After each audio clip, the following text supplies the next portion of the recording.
अघोरियों के शारीरिक संबंध बनाने की प्रचलित धारणा है और खुद अघोरी भी इस बात को स्वीकार करते हैं।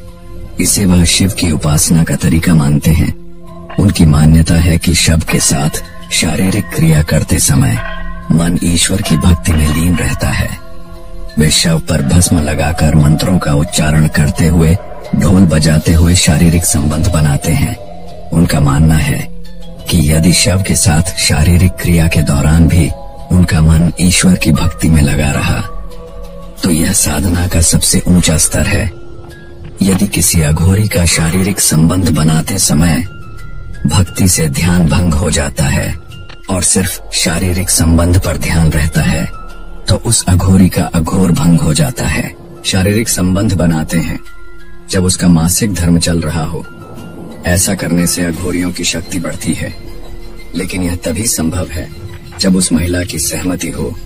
बिना सहमति ऐसा नहीं किया जा सकता। जो लावारिस शव होते हैं उन्हें अघोरी मंत्रों द्वारा बुलाते हैं, फिर उस शव को पवित्र करते हैं, फिर उसके साथ शारीरिक संबंध बनाते हैं। कुछ अघोरियों का कहना है कि वह मंत्रों द्वारा उस शव की आत्मा को भी बुलाते हैं और उस शव के ऊपर बैठकर मंत्रों का जाप किया जाता है। फिर वे उस शव से जो कुछ भी पूछते हैं वह उन्हें सब कुछ बता देता है। ऐसा कहा जाता है कि अघोरी इस साधना को करते हुए थोड़ा सा भी डर जाता है तो उसकी वहीं पर मौत हो जाती है। इंसानी खोपड़ी धारण करते हैं। अघोरी अपने पास हमेशा नरमुंड यानी इंसानी खोपड़ी को रखते हैं। इसे कापालिका कहा जाता है। शिव के अनुयायी होने के कारण अघोरी खोपड़ी रखते हैं और इसका प्रयोग वे अपने भोजन पात्र के रूप में करते हैं। अघोरियों के द्वारा खोपड़ी धारण करने के पीछे भगवान शिव से जुड़ी हुई एक प्रचलित कथा भी है, जिसके अनुसार ऐसा कहा जाता है। एक बार शिव जी ने ब्रह्मा जी का 5वां सिर काट दिया था और उनके सिर को लेकर पूरे ब्रह्मांड के चक्कर लगाए थे और उसे अपने गले में धारण कर लिया था। उसी तर्ज पर अघोरी भी नरमुंड को गले में टांगे रहते हैं। अघोरी खोपड़ी को एक प्रतीक मानते हैं जो उन्हें संसार की नश्वरता और मृत्यु का स्मरण कराता है। अघोरियों के दिल में नहीं होती है नफरत। एक अघोरी अपने दिल में कभी भी नफरत पनपने नहीं देता। ऐसा माना जाता है कि अघोरी और नफरत का दूर दूर तक कोई रिश्ता नहीं है। अगर एक अघोरी के सीने में किसी व्यक्ति या किसी चीज के प्रति नफरत पैदा हो गई तो वह अघोरम से जुदा हो जाता है। अघोरी अपना खाना गायों, कुत्तों और अन्य जीवों के साथ मिल बांट कर खाते हैं और उन्हें इन सभी जानवरों के साथ अपना खाना बांटने में कोई घृणा नहीं आती। उनके लिए शव, इंसान और गंदगी, सफाई सब एक जैसा है। यही कारण है कि यह किसी भी चीज से घृणा नहीं करते हैं। इनके लिए मलमूत्र, इंसानी मांस सब कुछ सामान्य होता है। इससे पता चलता है कि अघोरियों का दिल नफरत से अलग होता है। भले ही अघोरी आपको बाहर से देखने में थोड़े भयानक लग सकते हैं, लेकिन अंदर से भी उतने ही सरल होते हैं और लोक कल्याण की भावना उनके दिल में कूट कूट कर भरी होती है। अघोरियों के बारे में मान्यता है कि वे बड़े ही जिद्दी होते हैं। अगर किसी से कुछ मांगेंगे तो लेकर ही जाएंगे। क्रोधित हो जाएंगे तो अपना तांडव दिखाएंगे या भला बुरा कहकर चले जाएंगे। एक अघोरी बाबा की आंखें लाल सुर्ख होती हैं, लेकिन अघोरी की आंखों में जितना क्रोध दिखाई देता है, बातों में उतनी ही शीतलता होती है। अघोरी तैलंग स्वामी का बदला। अब तक के सबसे प्रसिद्ध अघोरियों में से एक तैलंग स्वामी भी है। यह 300 वर्षों तक जीवित रहे थे। इन्होंने अपने जीवन में कई चमत्कार किए थे। तेलंगा स्वामी वाराणसी के घाटों पर अक्सर ध्यान और साधना में लीन रहते थे। वह एक अलौकिक संत थे जिनकी साधना और चमत्कारिक शक्तियों की चर्चा पूरे शहर में थी। उनकी अघोरी साधना और विशेष जीवन शैली के कारण कई लोग उनसे प्रभावित तो थे, लेकिन कुछ लोग उनकी साधना के तरीके को लेकर उन्हें संदेह की दृष्टि से भी देखते थे। उन्हीं दिनों वाराणसी के एक बड़े मंदिर के पुजारी ने तेलंग स्वामी को मंदिर के पास बैठे हुए देखा। पुजारी को लगता था कि तेलंग स्वामी एक धोखेबाज हैं और लोगों को अपने चमत्कारों से भ्रमित करता है। एक दिन जब तेलंग स्वामी अपने साधना स्थल पर बैठे हुए थे, तभी पुजारी ने उनके पास जाकर उन पर कटाक्ष करना शुरू कर दिया। उसने तेलंग स्वामी जी को अपमानित करने के लिए कई कठोर शब्द कहे। और यहाँ तक कि उन पर कीचड़ भी फेंक दिया। पुजारी ने उन्हें नकली संत कहकर उनका तिरस्कार किया और उन्हें घाट से जाने के लिए कह दिया। लेकिन तेलंग स्वामी ने शांत रहते हुए सब कुछ सहन किया और किसी भी प्रकार की प्रतिक्रिया नहीं दी। तेलंग स्वामी ने धैर्य और शांति से पुजारी के दुर्व्यवहार को सहन किया और उसके प्रति क्रोध या द्वेष का भाव नहीं रखा। उन्होंने बिना कुछ अपशब्द बोले ही केवल मुस्कुराते हुए उसे माफ कर दिया। उनकी यह सहनशीलता और शांति का भाव देखकर वहां उपस्थित लोग हैरान थे। ऐसा बताया जाता है कि कुछ दिनों बाद पुजारी एक गंभीर बीमारी से ग्रस्त हो गया था। साथ ही उसकी स्थिति धीरे धीरे खराब होती गई और उसके द्वारा किए गए सभी इलाज असफल हो गए। अंततः पुजारी को अपनी गलती का एहसास हुआ और उसने समझा कि यह उसके तेलंगा स्वामी के साथ किए गए दुर्व्यवहार और अभिमान का परिणाम हो सकता है। आखिरकार वह तेलंगा स्वामी के पास क्षमा मांगने पहुंचा। उसने स्वामी जी के चरणों में गिरकर अपने कृत्य के लिए माफी मांगी। तेल स्वामी ने उसे तुरंत क्षमा कर दिया और उसके स्वस्थ होने की कामना की। जैसे ही तेलंग स्वामी ने उसे आशीर्वाद दिया, पुजारी की बीमारी धीरे धीरे ठीक हो गई और वह पूर्णतः स्वस्थ हो गया। यह सब देखकर पुजारी ने अपनी पूरी जिंदगी को बदल लिया और एक विनम्र व्यक्ति बन गया।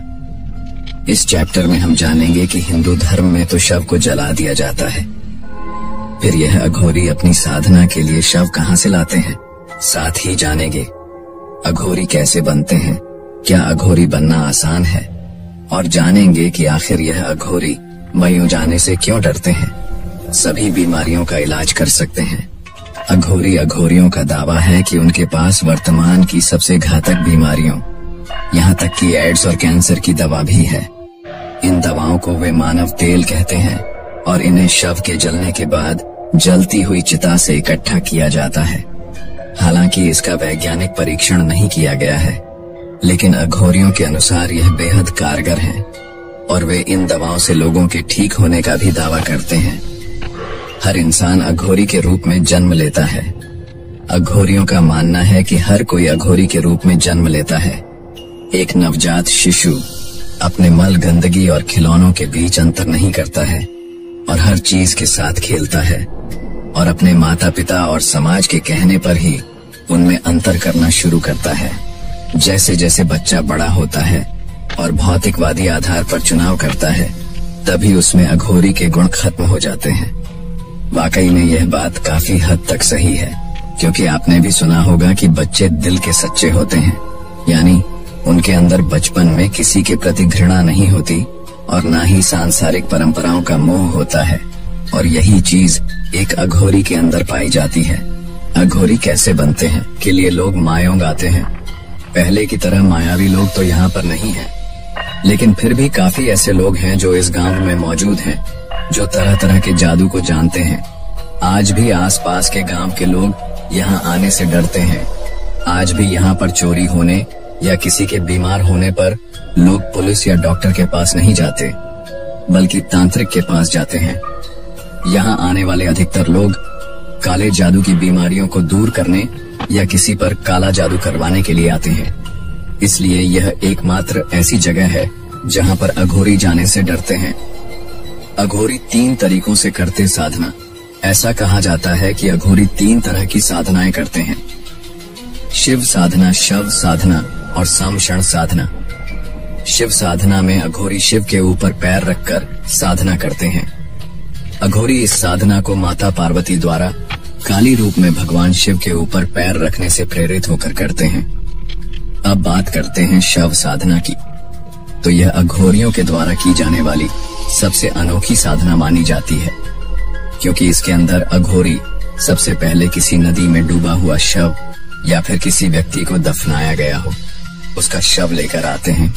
इसके बाद मुर्दे को प्रसाद के रूप में मांस और मदिरा चढ़ाई जाती है। अगर शव किसी पुरुष का होता है तो अघोरी उसका सेवन कर लेते हैं, मतलब उसे खा जाते हैं। वहीं अगर किसी महिला का शव होता है तो अघोरी उसके साथ शारीरिक संबंध भी बनाते हैं। शव और शिव साधना के अतिरिक्त तीसरी साधना होती है शमशान साधना।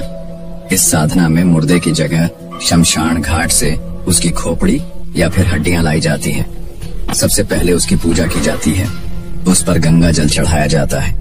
लेकिन शमशान साधना में प्रसाद के रूप में मांस, मदिरा की जगह मावा चढ़ाया जाता है। अघोर पंथ के लोग 4 स्थानों पर ही शमशान साधना करते हैं। 4 स्थानों के अलावा वे शक्तिपीठों, बगलामुखी और भैरव के मुख्य स्थानों के पास के शमशान में साधना करते हैं।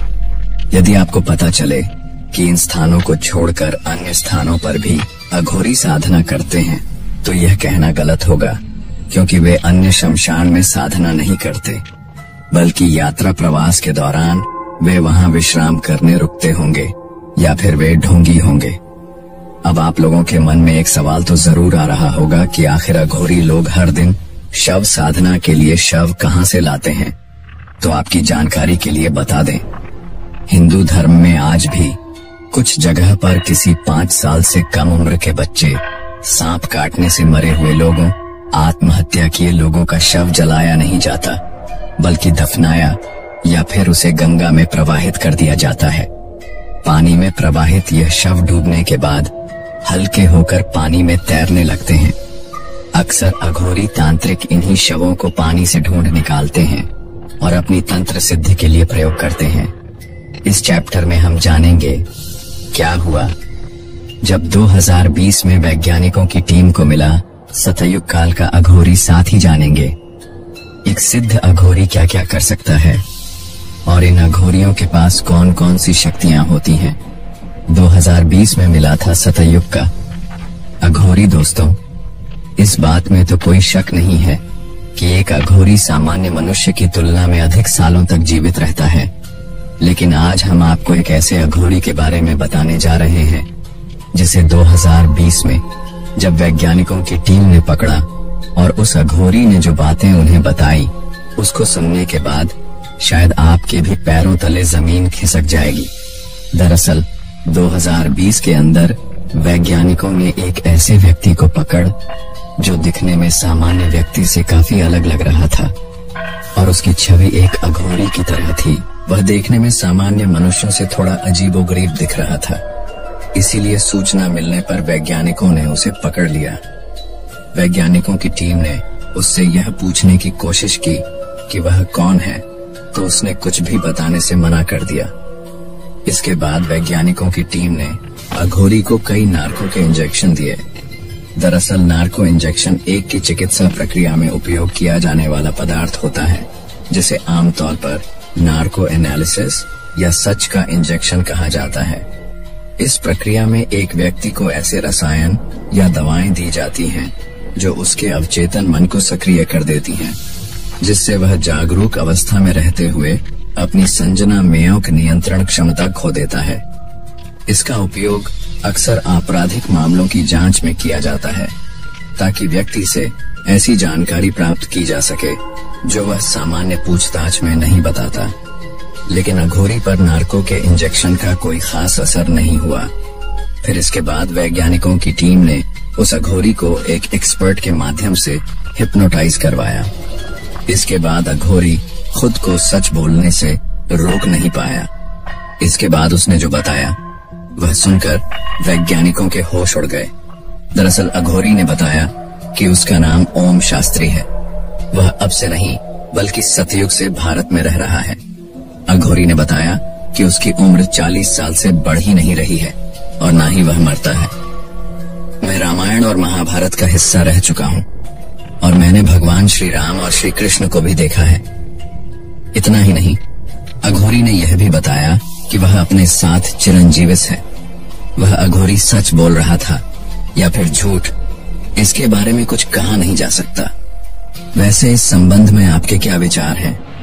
हमें नीचे कमेंट बॉक्स में जरूर बताएं। अघोरियों की शक्तियां और सिद्धियां। अघोरियों के साधना पथ में कई प्रकार की शक्तियां और सिद्धियां सम्मिलित होती हैं, जिन्हें साधारण लोग अकल्पनीय मान सकते हैं। अघोरियों के पास 18 तरह की सिद्धियां होती हैं। अघोरी इन सिद्धियों को जितनी चाहे कोशिश कर ले, लेकिन बिना गुरु के वह इन सिद्धियों को प्राप्त नहीं कर सकते। हालांकि मानव गुरु ना मिलने पर अघोरी काल भैरव को अपना गुरु बना सकते हैं। इन शक्तियों और सिद्धियों के पीछे उनका तप, साधना और संयम होता है। अघोरियों की कुछ मुख्य सिद्धियां और शक्तियां इस प्रकार हैं। मृत संजीवन सिद्धि कहा जाता है कि अपनी गहन साधना से मृत संजीवन की सिद्धि प्राप्त करते हैं। यह सिद्धि उन्हें मृत शरीरों को पुनर्जीवित करने की शक्ति देती है। हालांकि इसका केवल विशेष परिस्थितियों में इस्तेमाल किया जाता है। यह सिद्धि अत्यधिक रहस्यमय और अद्वितीय मानी जाती है और इसे प्राप्त करना बेहद कठिन और दुर्लभ समझा जाता है। भूत प्रेतों पर नियंत्रण। इस सिद्धि में अघोरी भूत प्रेत और आत्माओं के साथ संपर्क कर सकते हैं। वे इन आत्माओं को अपने कार्यों के लिए साध सकते हैं और उनसे विभिन्न प्रकार की सहायता प्राप्त कर सकते हैं। उनसे कोई भी जानकारी प्राप्त कर सकते हैं या उन्हें किसी विशेष उद्देश्य के लिए प्रयोग कर सकते हैं। अलौकिक शक्ति। अघोरी अपनी साधना से ऐसी शक्तियां प्राप्त करते हैं जिनसे वे अपने शरीर को अजय बना सकते हैं। सिद्धि प्राप्त कर लेने के बाद एक अघोरी पर आग, हवा, पानी और सर्दी का कोई असर नहीं होता।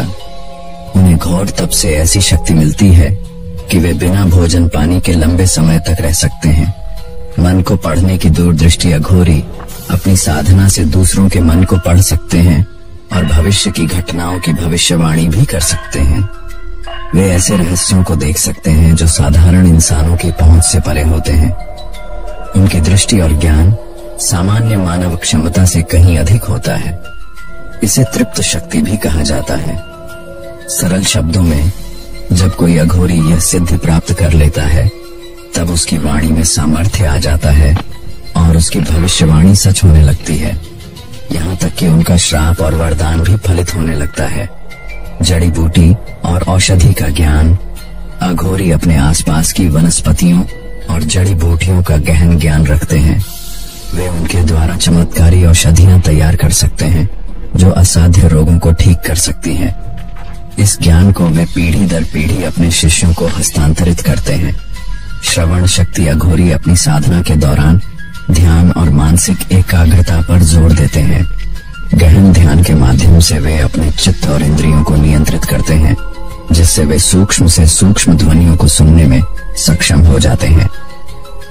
श्रवण शक्ति को प्राप्त करते ही अघोरी सबसे सूक्ष्म और गुप्त श्रोता बन जाता है। इस शक्ति के माध्यम से वह देवलोक तक में संपर्क साध सकते हैं। जिन साधक को श्रवण शक्ति मिल जाती है, यदि उनका शिष्य कहीं दूर से भी उन्हें पुकारता है तो उसकी पुकार इन तक साफ साफ पहुंच जाती है, जिसके बाद वह अपनी शक्ति के अनुसार अपने उस शिष्य की मदद भी कर सकता है। प्रवेश अवधि शक्ति। इस शक्ति को प्राप्त करना मुश्किल होता है और इसे सिद्ध करने के लिए अघोरी को कठोर तपस्या करनी होती है। इसे पाने के बाद अघोरी त्रिकालदर्शी बन जाता है। इस शक्ति को पाने के बाद अघोरी यह भी बता सकता है कि आप किस जन्म में क्या थे। अघोरियों की शक्तियों के बारे में जानने के बाद आइए अब हम यह जान लेते हैं कि एक सिद्ध अघोरी क्या क्या कर सकता है। शरीर और आत्मा का संयोजन।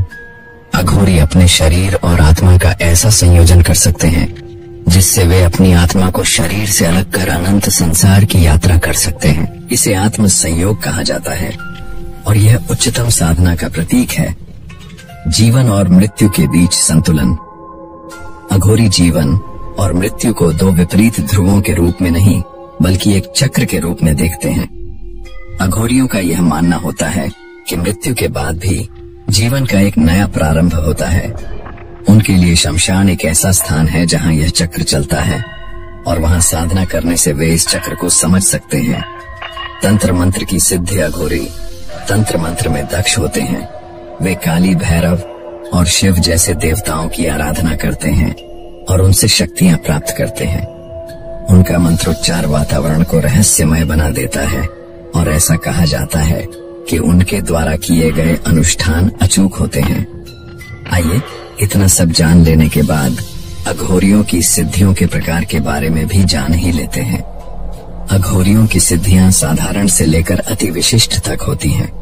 अभ्यास करने के लिए उन्हें वर्षों का कठिन तप और संयम की आवश्यकता होती है।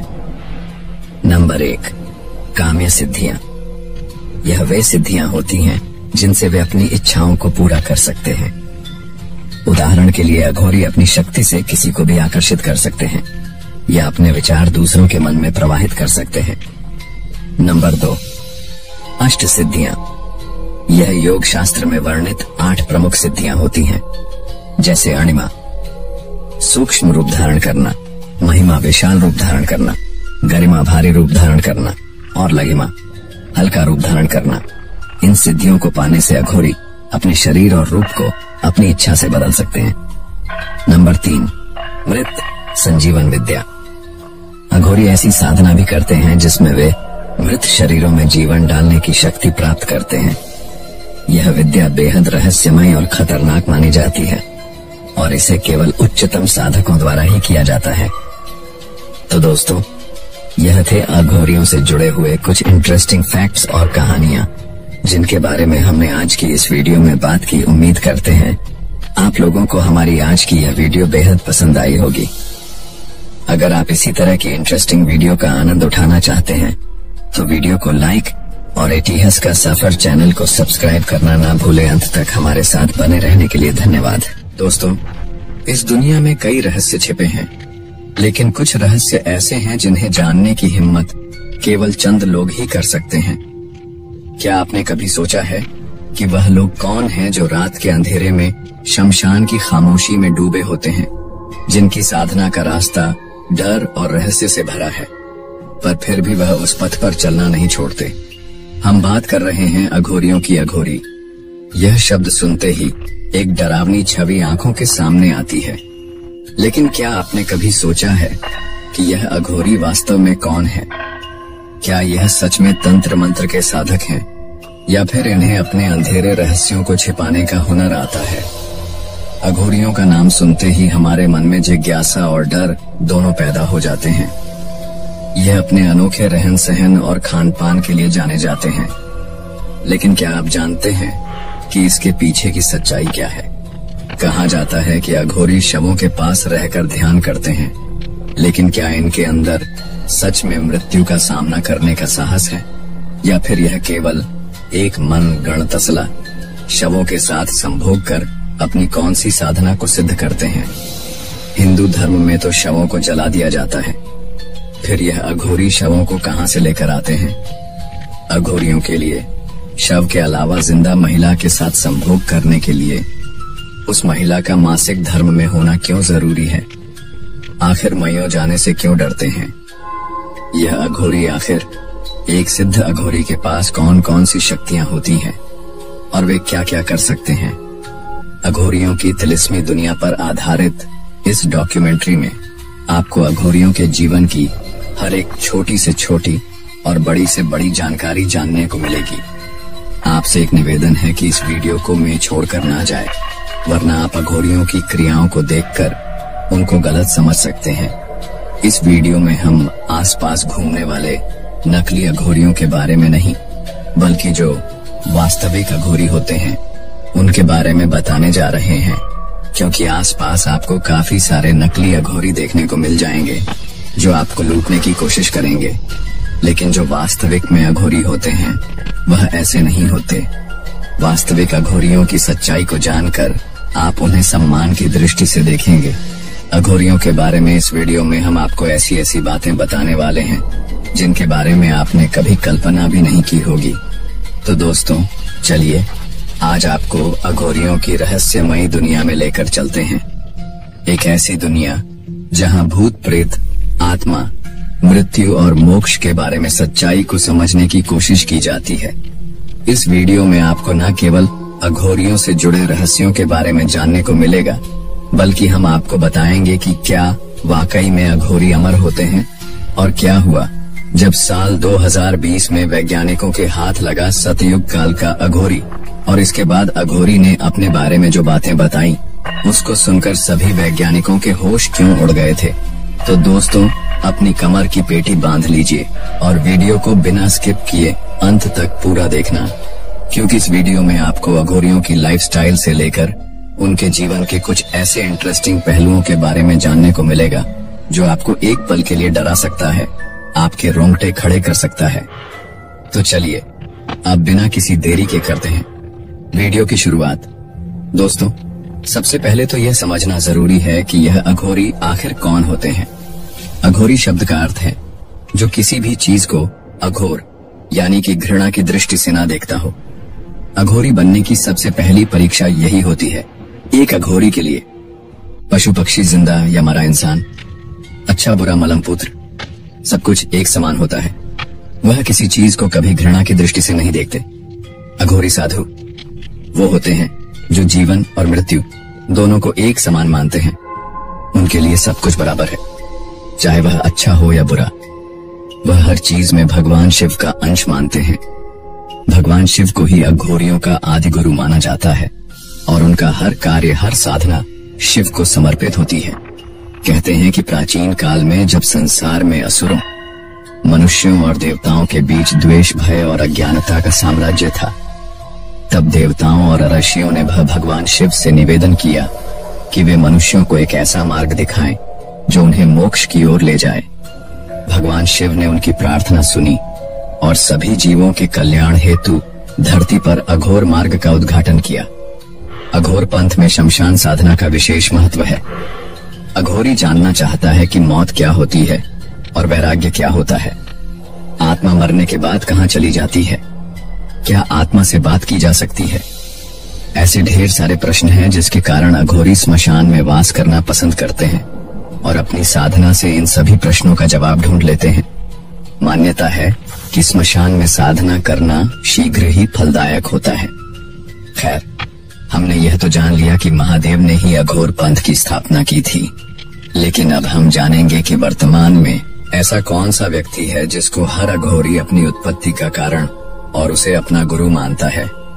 तो दोस्तों, आपकी जानकारी के लिए बता दें कि वर्तमान के अघोरी अपनी उत्पत्ति बाबा कीनाराम को मानते हैं। बाबा कीनाराम 150 वर्षों तक जीवित रहे थे और 18वीं शताब्दी के उत्तरार्ध में उनकी मृत्यु हो गई थी। उन्हें शैव धर्म के अघोरी संप्रदाय का प्रवर्तक माना जाता है। उन्हें शिव का एक अंश भी माना जाता है। बाबा कीनाराम का जन्म 1658 में उत्तर प्रदेश के रामगढ़ गांव में एक साधारण परिवार में हुआ था। उनका जन्म भाद्रपद के चंद्र महीने की अंधेरे पखवाड़े के 14वें दिन, चतुर्दशी के दिन हुआ था, जिसे शिव पूजा के लिए काफी अधिक शुभ माना जाता है। बाबा कीनाराम के जन्म से ही कुछ ऐसी चमत्कारी घटनाएं घटित हुई थीं, जिसको देखकर सभी गांव वाले इस बात को मान चुके थे कि वे कोई साधारण बालक नहीं हैं। उनका जन्म पूरे 32 दांतों के साथ हुआ था, जो एक दुर्लभ घटना थी। हालांकि वह अपने जन्म के बाद 3 दिनों तक ना तो रोए थे और ना ही अपनी माँ का दूध पिया था। चौथे दिन 3 भिक्षु उनके घर आए और बच्चे को अपनी गोद में ले लिया। उन्होंने उसके कान में कुछ कहा और फिर वह रोने लगे और अपनी माँ का दूध स्वीकार कर लिया। इस घटना ने वाकई में गांव वालों के साथ साथ बाबा कीनाराम के माता पिता को भी अचंभित कर दिया। बचपन से ही उनका झुकाव अध्यात्म की ओर था और बहुत ही कम उम्र में उन्होंने गृहस्थ जीवन छोड़कर साधना का मार्ग अपनाने का निर्णय ले लिया था। बाबा कीनाराम ने अपने गुरु बाबा कालूराम के सानिध्य में अघोर साधना का अभ्यास किया था। उनके गुरु ने उन्हें अघोर साधना की गूढ़ बातें सिखाई। अपनी साधना के दौरान बाबा कीनाराम ने कई स्थानों पर कठिन तप किया और अद्भुत शक्तियां भी प्राप्त कर ली थीं। 18वीं शताब्दी के मध्य में काशी के तत्कालीन महाराजा चेत सिंह ने बाबा कीनाराम जी का बुरी तरह अपमान कर दिया था। दरअसल राजा चेत सिंह का दरबार लगा हुआ था और वहां पर भगवान शिव का अभिषेक हो रहा था। बाबा कीनाराम एक बिल्ली और एक गधे के साथ वहां पर पहुंचे, जिसे देखकर राजा और उपस्थित दरबारियों ने बाबा की वेशभूषा देख व्यंग्य करते हुए कहा कि यहाँ विद्वानों की जरूरत है, इनका क्या काम है? यहाँ पर अघों का कोई काम नहीं है, इन्हें किसने बुलाया है? दरबारियों और राजा के इस तरह के व्यंग्य को सुन बाबा कीनाराम गुस्सा हुए बोले कि पहले मेरे गधे से वेद तो सुन लो, फिर मेरी बात करना। बाबा कीनाराम ने अपने गधे को एक डंडा मारा और गधे ने वेद पढ़ना शुरू कर दिया। यह चमत्कार देख दरबारी उनके पैरों में गिर पड़े, लेकिन बाबा का गुस्सा कम नहीं हुआ। बाबा ने दुखी होकर भावावेश में आकर कह दिया, हे अहंकारी राजन, अब तुम्हारा ना तो राजपाट बचेगा ना ही यह किला। और ना ही तुम्हारा कोई उत्तराधिकारी बचेगा। तुम्हारे इस किले पर कबूतर बीट करेंगे। इतिहास गवाह है राजा, चेत सिंह को वो किला छोड़कर जाना पड़ा और आज तक उनका कोई पता नहीं चल पाया। तब से लेकर सन 1970 तक काशी राजघराना अपने वारिस को गोद ले लेकर ही चलता रहा। इस राजघराने में कोई संतान पैदा नहीं हुई। कई जगहों पर कोशिश, मन्नतें, प्रार्थना की गई, लेकिन सब व्यर्थ था। चलिए दोस्तों, अब हम एक एक करके अघोरियों से जुड़े हुए तमाम रहस्यों से पर्दा उठाते हैं। उससे पहले अगर आप लोगों ने यहाँ तक पूरा वीडियो देख लिया है तो प्लीज वीडियो को लाइक अवश्य कर दें। इस चैप्टर में हम जानेंगे क्या सच में अघोरी इंसानों का मांस खाते हैं, अघोरी शवों के साथ संबंध क्यों बनाते हैं और ऐसा करने से उन्हें क्या मिलता है, इंसानों की खोपड़ी को क्यों धारण करते हैं। अघोरी साथी जानेंगे। एक अघोरी साधु तैलंग स्वामी के बदले के बारे में भी अघोरी खाते हैं। कच्चा मांस कहते हैं कि अघोरियों ने खुद इस बात को माना है कि वे सशा में रहते हैं और अध जले शवों को निकालकर उसका मांस खाते हैं। कई बार इनको ऐसा करते हुए देखा भी गया है।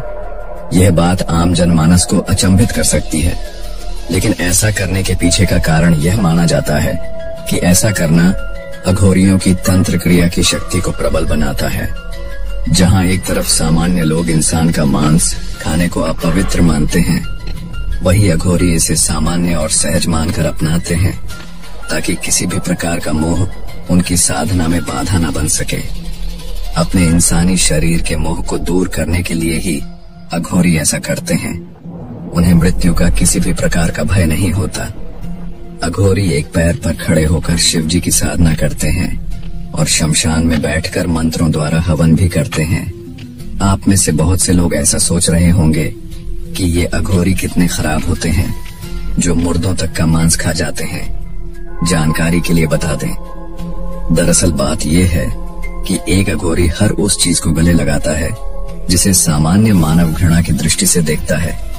अघोरी ऐसा इसलिए करते हैं ताकि कोई भी इंसान उनकी तपस्या के बीच में न आए और उन्हें न छेड़े।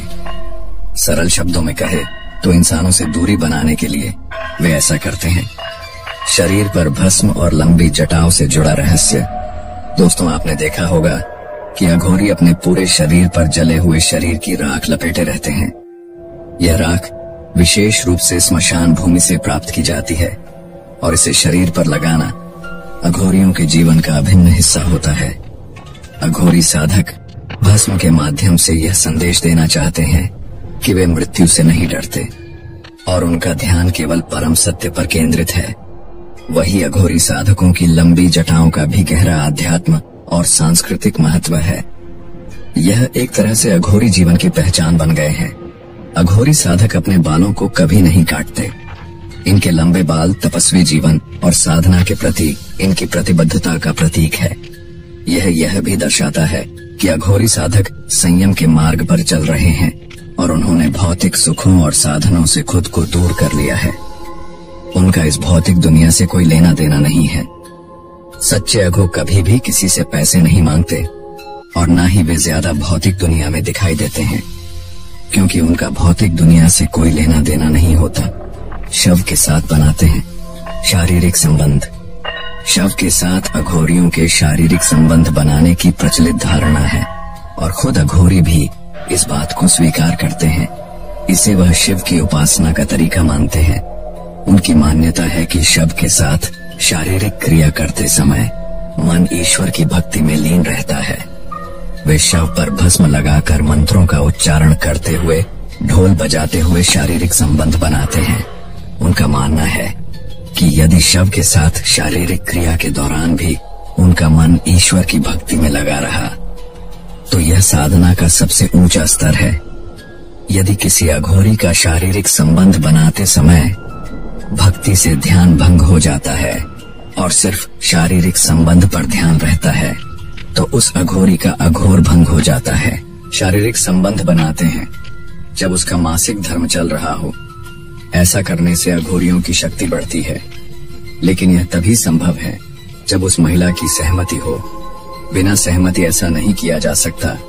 जो लावारिस शव होते हैं उन्हें अघोरी मंत्रों द्वारा बुलाते हैं, फिर उस शव को पवित्र करते हैं, फिर उसके साथ शारीरिक संबंध बनाते हैं।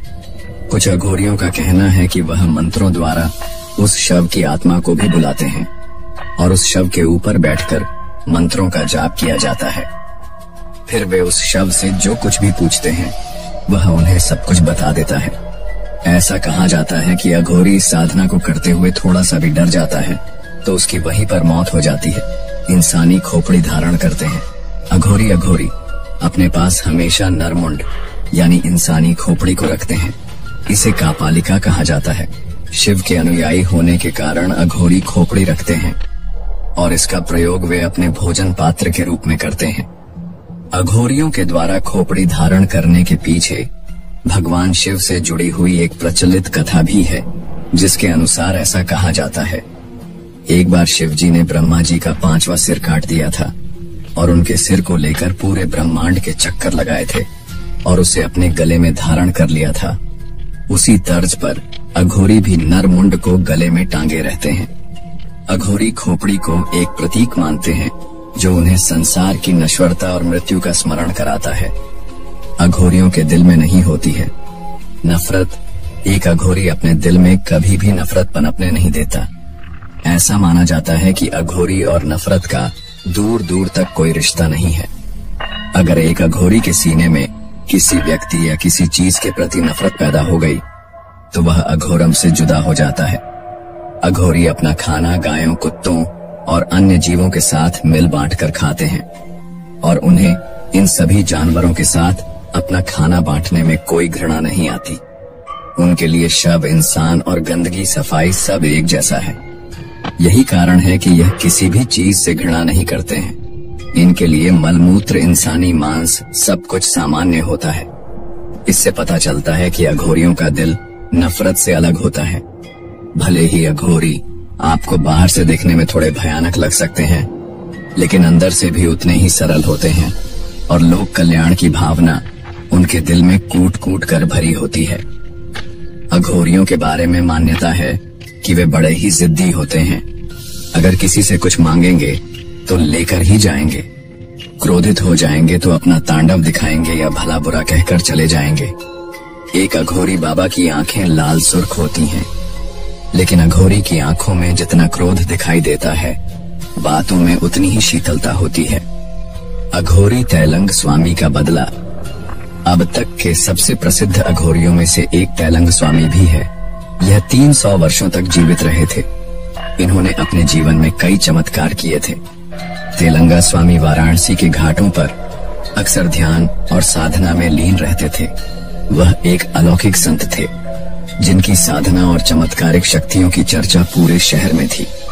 उनकी अघोरी साधना और विशेष जीवन शैली के कारण कई लोग उनसे प्रभावित तो थे, लेकिन कुछ लोग उनकी साधना के तरीके को लेकर उन्हें संदेह की दृष्टि से भी देखते थे। उन्हीं दिनों वाराणसी के एक बड़े मंदिर के पुजारी ने तेलंग स्वामी को मंदिर के पास बैठे हुए देखा। पुजारी को लगता था कि तेलंग स्वामी एक धोखेबाज हैं और लोगों को अपने चमत्कारों से भ्रमित करता है। एक दिन जब तेलंग स्वामी अपने साधना स्थल पर बैठे हुए थे, तभी पुजारी ने उनके पास जाकर उन पर कटाक्ष करना शुरू कर दिया। उसने तेलंग स्वामी जी को अपमानित करने के लिए कई कठोर शब्द कहे और यहाँ तक कि उन पर कीचड़ भी फेंक दिया। पुजारी ने उन्हें नकली संत कहकर उनका तिरस्कार किया और उन्हें घाट से जाने के लिए कह दिया, लेकिन तेलंग स्वामी ने शांत रहते हुए सब कुछ सहन किया और किसी भी प्रकार की प्रतिक्रिया नहीं दी। तेलंग स्वामी ने धैर्य और शांति से पुजारी के दुर्व्यवहार को सहन किया और उसके प्रति क्रोध या द्वेष का भाव नहीं रखा। उन्होंने बिना कुछ अपशब्द बोले ही केवल मुस्कुराते हुए उसे माफ कर दिया। उनकी यह सहनशीलता और शांति का भाव देखकर वहां उपस्थित लोग हैरान थे। ऐसा बताया जाता है कि कुछ दिनों बाद पुजारी एक गंभीर बीमारी से ग्रस्त हो गया था। साथ ही उसकी स्थिति धीरे धीरे खराब होती गई और उसके द्वारा किए गए सभी इलाज असफल हो गए। अंततः पुजारी को अपनी गलती का एहसास हुआ और उसने समझा कि यह उसके तेलंगा स्वामी के साथ किए गए दुर्व्यवहार और अभिमान का परिणाम हो सकता है। आखिरकार वह तेलंगा स्वामी के पास क्षमा मांगने पहुंचा। उसने स्वामी जी के चरणों में गिरकर अपने कृत्य के लिए माफी मांगी। तेल स्वामी ने उसे तुरंत क्षमा कर दिया और उसके स्वस्थ होने की कामना की। जैसे ही तेलंग स्वामी ने उसे आशीर्वाद दिया, पुजारी की बीमारी धीरे धीरे ठीक हो गई और वह पूर्णतः स्वस्थ हो गया। यह सब देखकर पुजारी ने अपनी पूरी जिंदगी को बदल लिया और एक विनम्र व्यक्ति बन गया। इस चैप्टर में हम जानेंगे कि हिंदू धर्म में तो शव को जला दिया जाता है, फिर यह अघोरी अपनी साधना के लिए शव कहां से लाते हैं। साथ ही जानेंगे अघोरी कैसे बनते हैं, क्या अघोरी बनना आसान है, और जानेंगे कि आखिर यह अघोरी मइयों जाने से क्यों डरते हैं। सभी बीमारियों का इलाज कर सकते हैं। अघोरी अघोरियों का दावा है कि उनके पास वर्तमान की सबसे घातक बीमारियों, यहाँ तक कि एड्स और कैंसर की दवा भी है। इन दवाओं को वे मानव तेल कहते हैं और इन्हें शव के जलने के बाद जलती हुई चिता से इकट्ठा किया जाता है। हालांकि इसका वैज्ञानिक परीक्षण नहीं किया गया है, लेकिन अघोरियों के अनुसार यह बेहद कारगर है और वे इन दवाओं से लोगों के ठीक होने का भी दावा करते हैं। हर इंसान अघोरी के रूप में जन्म लेता है। अघोरियों का मानना है कि हर कोई अघोरी के रूप में जन्म लेता है। एक नवजात शिशु अपने मल, गंदगी और खिलौनों के बीच अंतर नहीं करता है और हर चीज के साथ खेलता है और अपने माता पिता और समाज के कहने पर ही उनमें अंतर करना शुरू करता है। जैसे जैसे बच्चा बड़ा होता है और भौतिकवादी आधार पर चुनाव करता है, तभी उसमें अघोरी के गुण खत्म हो जाते हैं। वाकई में यह बात काफी हद तक सही है, क्योंकि आपने भी सुना होगा कि बच्चे दिल के सच्चे होते हैं, यानी उनके अंदर बचपन में किसी के प्रति घृणा नहीं होती और न ही सांसारिक परंपराओं का मोह होता है, और यही चीज एक अघोरी के अंदर पाई जाती है। अघोरी कैसे बनते हैं के लिए लोग मायोंग आते हैं। पहले की तरह मायावी लोग तो यहाँ पर नहीं हैं, लेकिन फिर भी काफी ऐसे लोग हैं जो इस गांव में मौजूद हैं, जो तरह तरह के जादू को जानते हैं। आज भी आसपास के गांव के लोग यहाँ आने से डरते हैं। आज भी यहाँ पर चोरी होने या किसी के बीमार होने पर लोग पुलिस या डॉक्टर के पास नहीं जाते, बल्कि तांत्रिक के पास जाते हैं। यहाँ आने वाले अधिकतर लोग काले जादू की बीमारियों को दूर करने या किसी पर काला जादू करवाने के लिए आते हैं। इसलिए यह एकमात्र ऐसी जगह है जहाँ पर अघोरी जाने से डरते हैं। अघोरी 3 तरीकों से करते साधना। ऐसा कहा जाता है कि अघोरी 3 तरह की साधनाएं करते हैं: शिव साधना, शव साधना और समशण साधना। शिव साधना में अघोरी शिव के ऊपर पैर रखकर साधना करते हैं। अघोरी इस साधना को माता पार्वती द्वारा काली रूप में भगवान शिव के ऊपर पैर रखने से प्रेरित होकर करते हैं। अब बात करते हैं शव साधना की। तो यह अघोरियों के द्वारा की जाने वाली सबसे अनोखी साधना मानी जाती है, क्योंकि इसके अंदर अघोरी सबसे पहले किसी नदी में डूबा हुआ शव या फिर किसी व्यक्ति को दफनाया गया हो, उसका शव लेकर आते हैं। इसके बाद मुर्दे को प्रसाद के रूप में मांस और मदिरा चढ़ाई जाती है। अगर शव किसी पुरुष का होता है तो अघोरी उसका सेवन कर लेते हैं, मतलब उसे खा जाते हैं। वहीं अगर किसी महिला का शव होता है तो अघोरी उसके साथ शारीरिक संबंध भी बनाते हैं। शव और शिव साधना के अतिरिक्त तीसरी साधना होती है शमशान साधना। इस साधना में मुर्दे की जगह शमशान घाट से उसकी खोपड़ी या फिर हड्डियां लाई जाती हैं। सबसे पहले उसकी पूजा की जाती है, उस पर गंगा जल चढ़ाया जाता है। लेकिन शमशान साधना में प्रसाद के रूप में मांस, मदिरा की जगह मावा चढ़ाया जाता है। अघोर पंथ के लोग 4 स्थानों पर ही शमशान साधना करते हैं। 4 स्थानों के अलावा वे शक्ति पीठों, बगलामुखी ली और भैरव के मुख्य स्थानों के पास के शमशान में साधना करते हैं। यदि आपको पता चले कि इन स्थानों को छोड़कर अन्य स्थानों पर भी अघोरी साधना करते हैं, तो यह कहना गलत होगा, क्योंकि वे अन्य शमशान में साधना नहीं करते, बल्कि यात्रा प्रवास के दौरान वे वहां विश्राम करने रुकते होंगे या फिर वे ढोंगी होंगे। अब आप लोगों के मन में एक सवाल तो जरूर आ रहा होगा कि आखिर अघोरी लोग हर दिन शव साधना के लिए शव कहां से लाते हैं। तो आपकी जानकारी के लिए बता दें, हिंदू धर्म में आज भी कुछ जगह पर किसी 5 साल से कम उम्र के बच्चे, सांप काटने से मरे हुए लोगों, आत्महत्या किए लोगों का शव जलाया नहीं जाता। बल्कि दफनाया या फिर उसे गंगा में प्रवाहित कर दिया जाता है। पानी में प्रवाहित यह शव डूबने के बाद हल्के होकर पानी में तैरने लगते हैं। अक्सर अघोरी तांत्रिक इन्हीं शवों को पानी से ढूंढ निकालते हैं और अपनी तंत्र सिद्धि के लिए प्रयोग करते हैं। इस चैप्टर में हम जानेंगे क्या हुआ जब 2020 में वैज्ञानिकों की टीम को मिला सतयुग काल का अघोरी। साथ ही जानेंगे एक सिद्ध अघोरी क्या क्या कर सकता है और इन अघोरियों के पास कौन कौन सी शक्तियां होती हैं।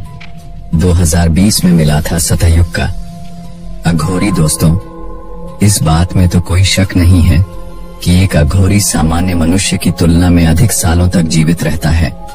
लेकिन आज हम आपको एक ऐसे अघोरी के बारे में बताने जा रहे हैं जिसे 2020 में जब वैज्ञानिकों की टीम ने पकड़ा और उस अघोरी ने जो बातें उन्हें बताई, उसको सुनने के बाद शायद आपके भी पैरों तले जमीन खिसक जाएगी। दरअसल 2020 के अंदर वैज्ञानिकों ने एक ऐसे व्यक्ति को पकड़ जो दिखने में सामान्य व्यक्ति से काफी अलग लग रहा था और उसकी छवि एक अघोरी की तरह थी। वह देखने में सामान्य मनुष्यों से थोड़ा अजीबोगरीब दिख रहा था। इसीलिए सूचना मिलने पर वैज्ञानिकों ने उसे पकड़ लिया। वैज्ञानिकों की टीम ने उससे यह पूछने की कोशिश की कि वह कौन है, तो उसने कुछ भी बताने से मना कर दिया।